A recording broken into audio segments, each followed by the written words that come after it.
자녀들이 부모에게 선물을 할 때가 있습니다. 부모의 마음은 매우 흡족하죠. 이럴 때 부모는 자녀에게 그 선물에 대한 감사의 표현을 합니다. 그런데 이 표현 방법이 각 지방마다 조금씩 차이가 있죠. 제가 자란 경상도의 감사 표현은 자칫 오해를 살 수 있을 정도입니다. 자녀가 첫 월급을 타서 부모님 내복을 사왔다고 하십시다. 이때 경상도 부모님은 보통 이렇게 말합니다. 만다고 이런 걸 사왔노? 고향 떠나온 지가 오래돼서 사투리가 핀잔을 주듯이 감사 표현을 합니다. 좀 더 감사할 때는 더 세게 말하죠. 돈이 세 빌린나? 이런 걸 만다고 사오노? 이 정도 합니다. 좀 더 고마울 때는 화를 내죠. 니 미친나?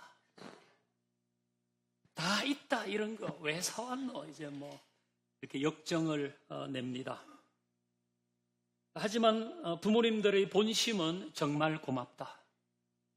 내 새끼가 최고다. 내 동네 방네 다니면서 다 자랑하고 싶다. 이것이 부모의 본심입니다. 그러니까 부모의 표현과 다른 부모의 본심이 있는 것입니다. 겉으로는 오해를 살만한 표현을 하지만 또 그런 모습을 보이지만 거기에 부모님의 본 마음이 숨어 있는 것입니다. 우리는 지난주 설교를 통해서 아나돗의 밭을 사라는 하나님의 말씀을 들었습니다. 이것은 하나님의 본심은 심판이 아니라 회복이며 징벌이 아니라 우리의 변화에 있다는 것이었습니다. 겉으로 보여지는 것은 심판과 징계지만 그 안에 감추어져 있는 하나님의 본심은 회복과 우리의 변화의 촉구였습니다. 이런 하나님의 본심은 오늘 본문에도 이어집니다. 이제 우리 33장, 예레미야 33장 6절을 같이 봅니다. 시작. 그러나 보라, 이 성읍 치료하며 고쳐 낫게 하고 평안과 진실이 풍성함을 그들에게 나타낼 것이며. 아멘. 하나님은 이 성읍을 치료하고 고쳐 낫게 하실 것이라고 합니다. 폐허가 된 예루살렘을 다시 재건하고 유다 백성을 회복하신다는 거죠. 하나님의 징계가 있었지만 그건 하나님의 본심이 아니라 그 징계를 통한 새로움이 하나님의 본심이라는 것입니다. 자, 이어지는 하나님의 본심은 더 놀랍습니다. 9절을 같이 읽습니다. 시작. 이 성읍이 세계 열방 앞에서 나의 기쁜 이름이 될 것이며 찬송과 영광이 될 것이며 그들은 내가 이 백성에게 베푼 모든 복을 들을 것이요 내가 이 성읍에 베푼 모든 복과 모든 평안으로 말미암아 두려워하며 떨리라. 아멘. 자, 노란색 글씨를 보면 하나님은 유다 백성들을 하나님의 기쁨과 찬송과 영광이 될 것이라고 하십니다. 될 것이다. 하나님의 기쁨과 찬송과 영광이 되는 것입니다. 이 된다는 뜻은 뭘까요? 좋은 일을 하는 것과 좋은 사람이 되는 것은 다릅니다. 좋은 일을 하는 것은 그냥 그 일을 하는 거죠. 평균 이하의 나쁜 사람도 좋은 일을 합니다. 하지만 좋은 사람이 되는 것은 그 사람 자체가 선하게 바뀌는 겁니다. 그러면 그가 하는 모든 일이 좋은 일이 되겠죠. 하나님의 기쁨과 찬송과 영광이 된다는 것도 마찬가지입니다. 이것은 내가 하나님께 기쁨을 드리는 행동을 하고 하나님을 찬양하고 하나님께 영광이 될 만한 일을 하는 것을 넘어서 이제는 내 존재 자체가 하나님께 기쁨이 되고 하나님께 찬송이 되고 하나님께 영광이 되는 그런 사람으로 바뀌는 것입니다. 저는 이것이 하나님의 본심 중에 본심이라고 생각합니다. 여러분, 이건 참 특별하지 않아요? 하나님의 심판과 징계는 우리의 회복과 새로움으로 이어지는데 그 회복과 새로움은 우리를 좀 달래주시는 차원을 넘는다는 거예요. 하나님이 회복하고 새롭게 하신다?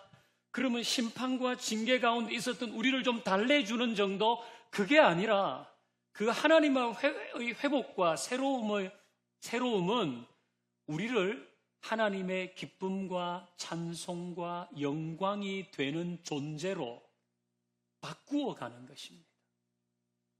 그것이 하나님의 본심인 거예요. 심판과 징계의 대상을 기쁨과 찬송과 영광이 되는 존재로 바꾸시는 것입니다. 이것은 마치 정학 또는 퇴학의 징계를 받은 학생을 그 학교를 가장 빛낸 인물로 바꾸는 것과 같은 것입니다. 이 참 놀라운 일이 우리에게도 일어나는데요. 이런 특별한 일이 우리에게 일어나는 근본적인 이유가 있습니다. 그것은 하나님의 끈질긴 사랑 때문입니다. 하나님의 사랑은 매우 집요합니다. 매우 끈질깁니다. 이 사랑은 쉬이 우리를 포기하지 않습니다. 이 사랑은 내가 나 스스로를 포기하고 싶을 정도에도 하나님의 끈질긴 사랑은 나를 포기하지 않아요. 때로는 우리 부모가 나를 포기하고 싶을 정도가 돼도 하나님의 이 끈질긴 사랑은 나를 포기하지 않습니다. 우리가 예레미야를 묵상하고 있는데요. 예레미야가 계속 얘기하는 이유는 뭐예요? 하나님의 끈질긴 사랑을 말하는 거예요. 하나님은 쉬이 포기하지 않으신다. 그러니까 자꾸 돌아오라고 하는 거 아닙니까? 우리가 예레미야를 묵상하면서 예레미야는 이 내용밖에 없어.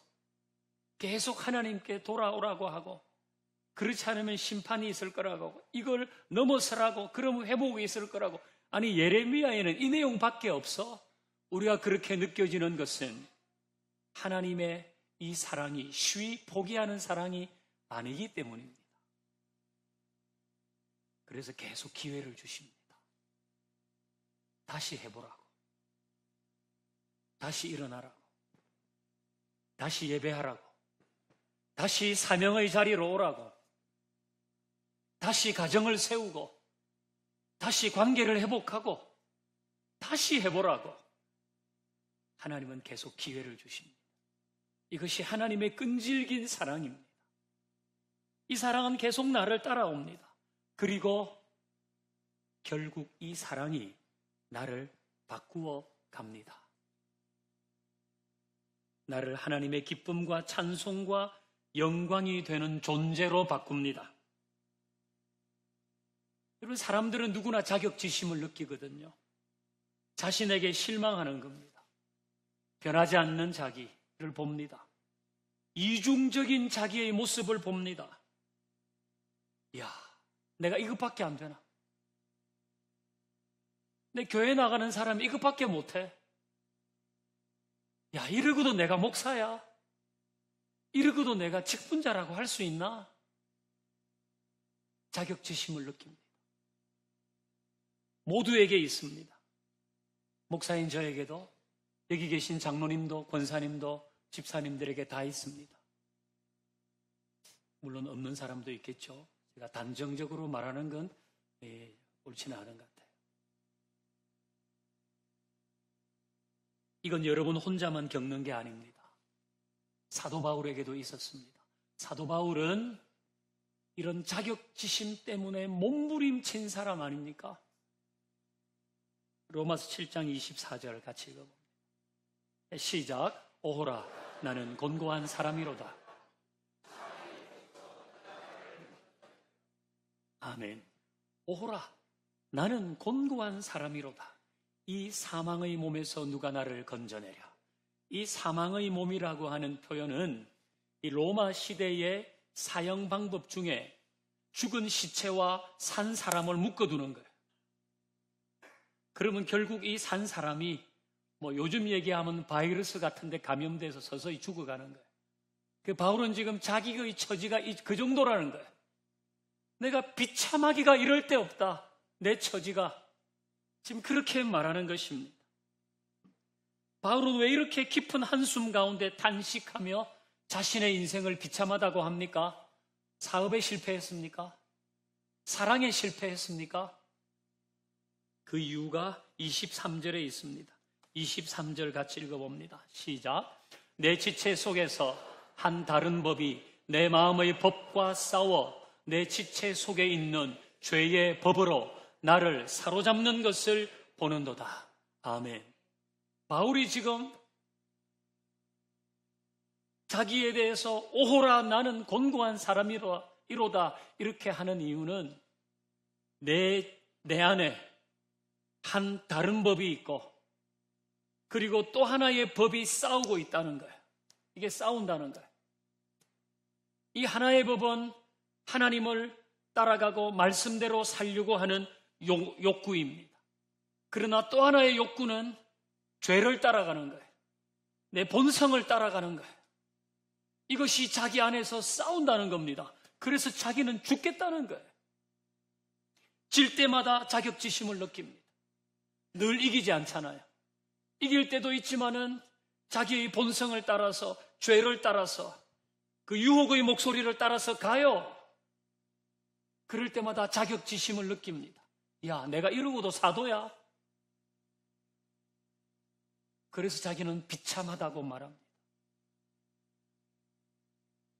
이런 갈등은 우리에게 있습니다. 다시는 소리 지르지 않겠다고 하지만 어느새 소리 지르고 있는 나를 봅니다. 절대로 낙심하지 않으려고 했는데 어느새 나도 모르게 절망 속에서 허우적거리고 있습니다.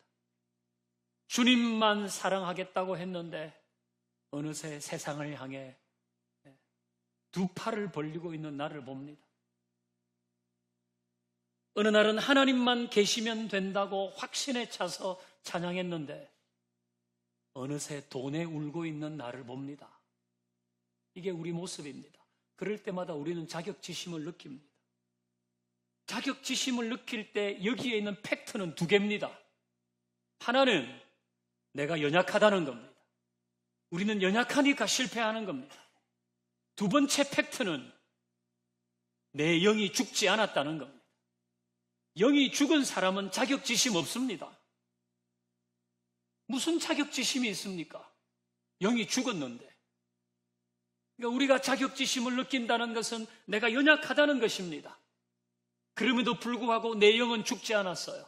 그래서 아픔을 느끼는 겁니다. 이래서는 안 되는데 그런 마음을 가지는 거죠. 바울이 이랬습니다. 그런데 반전이 있습니다. 갑자기 분위기가 180도 바뀝니다.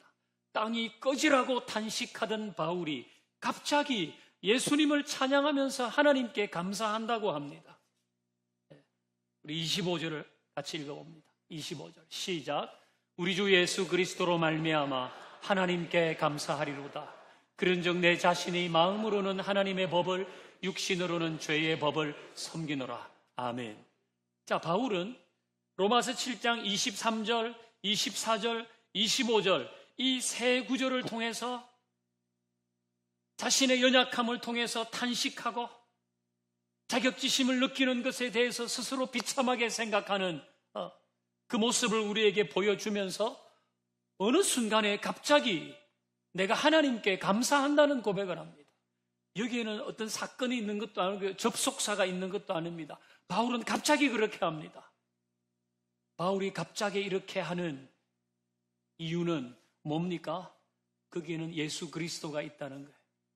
바울은 우리 주 예수 그리스도로 말미암아 하나님께 감사한다는 거예요. 자격지심을 느꼈던 그 문제가 다 해결됐기 때문에 이제는 내가 떳떳하게 하나님께 감사합니다. 이렇게 한 것이 아니고 여전히 오라 나는 곤고한 사람이로다 이런 이야기를 할 수밖에 없지만은 예수님을 생각하니까 하나님께 감사할 수 있더라는 거예요. 이게 반전입니다. 바울은 우리에게 오호라의 탄식을 하겠지만 그 탄식 가운데 오래 머물러 있지 말라고 하는 겁니다. 거기에 오래 머물러 있지 마라. 우리가 스스로에 대해서 만족하지 못하고 이 정도밖에 안 돼. 이런 마음이 들 때 계속 거기서 허우적거리고 있지 말고 바로 그 순간에 예수님께로 시선을 돌리라는 것. 예수님께로 시선을 돌리는 것이 맞다. 그 얘기를 바울은 하고 있습니다. 오라이 탄식을 하는 그 자리에 오래 머물러 있지 말고 재빨리 예수님께 우리의 시선을 돌려야 됩니다. 그때는 바로 예수님을 바라봐야 하는 것입니다. 자, 이렇게 한번 표현해 보십시다. 9번 오호라 해도 10번째는 예수님을 바라보라. 너무 설교를 경청하시면 저런 일이 가끔 있어요. 자, 내가 이거밖에 안 되나? 그럴 때 내가 예수님을 한번 봤어요. 한 번. 그 다음 또 어떤 일을 하다가 내 스스로에게 실망했어요. 그래, 예수님 바라봐야지. 예수님 바라봤어요. 2번. 또 그런 일이 일어나요. 이번에도 스스로를 생각하니까 그러고도 예수 믿는 건 맞아.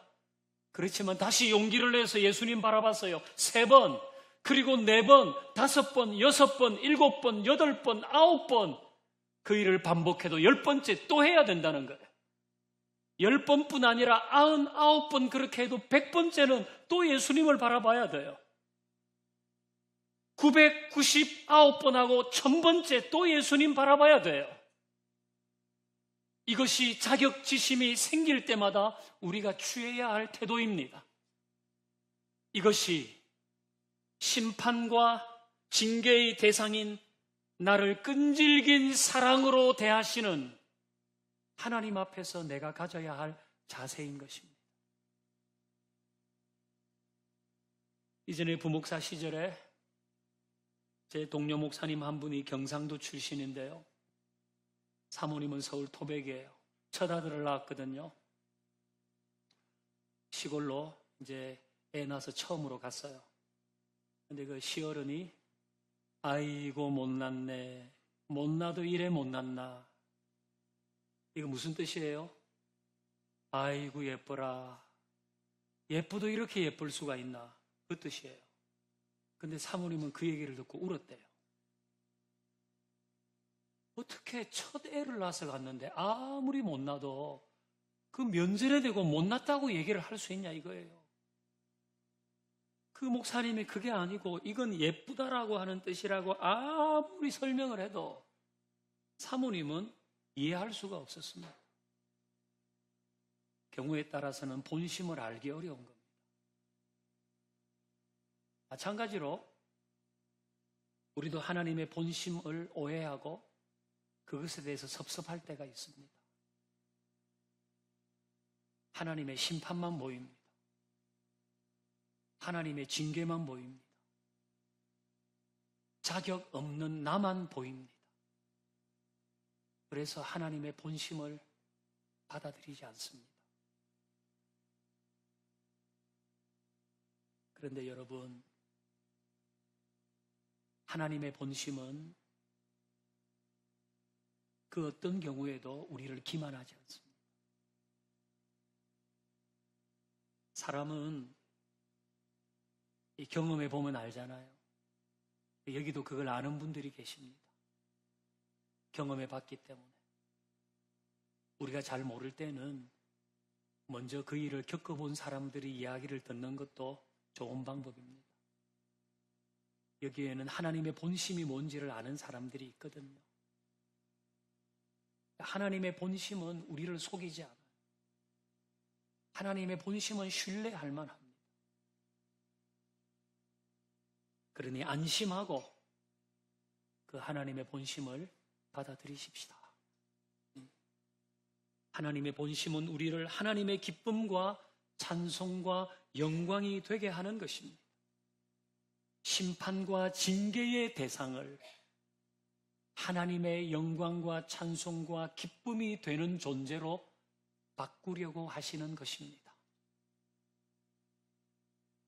하나님의 끈질긴 사랑이 이 일을 하시는 겁니다. 그러니 우리도 이 사랑에 끈기 있게 반응해야 됩니다. 우리도 이 사랑에 끈기 있게 반응해야 됩니다. 다시 해보고, 다시 일어나고, 다시 사랑하고, 다시 사명의 자리로 가고, 다시 예배하고, 다시 가정을 세우고, 다시 부부의 관계를 세우고, 우리도 이 끈기 있는 태도로 하나님의 끈질긴 사랑 앞에 반응해야 하는 것입니다. 그것이 우리가 해야 될 일인 것이죠. 그러면 결국 이 하나님의 끈질긴 사랑이 나를 바꿀 것입니다. 이런 은혜가 여러분 모두에게 있기를 주의 이름으로 축원합니다. 함께 찬양하십시다.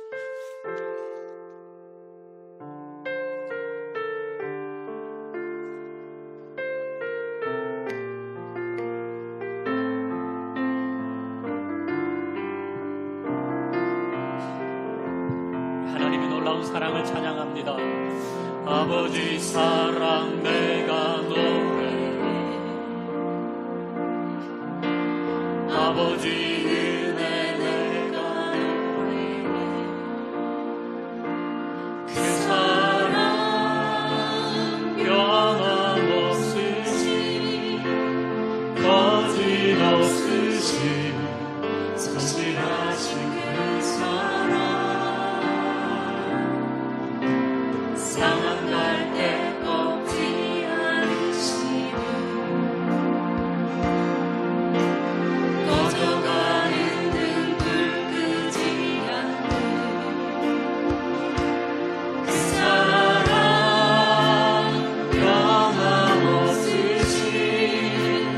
거짓없으신 성실하신 그 사랑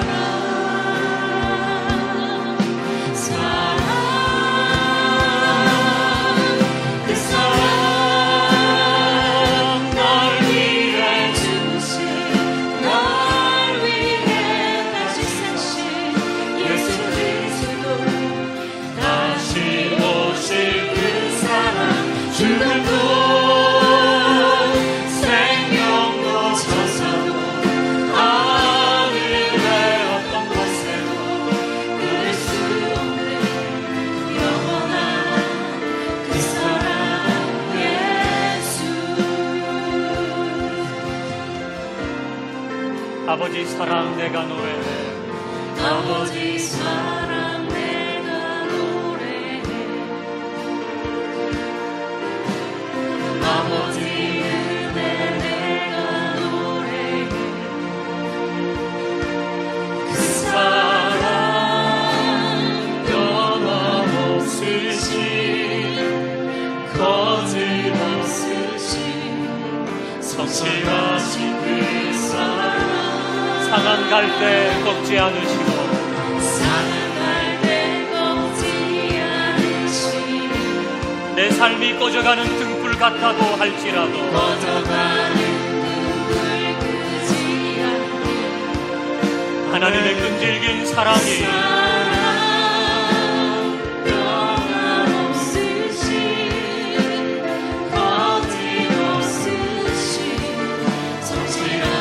두 손 높이 들어서 하나님의 큰 사랑을 찬양합니다. 사랑, 그 사랑 날 위해 죽으신, 날 위해 다시 사신 예수 그리스도 다시 오시고 우리는 하나님의 영광과 기쁨과 찬송이 될 것입니다.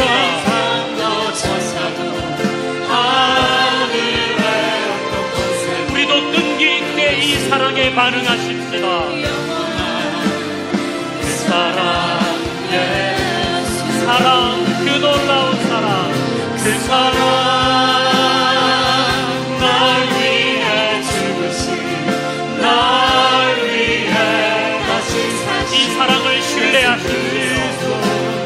다시 오신 그 사랑 하나님의 부르심을 신뢰하십시오. 생명도 천사도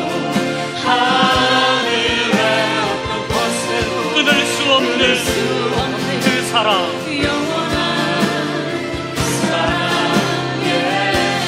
영원한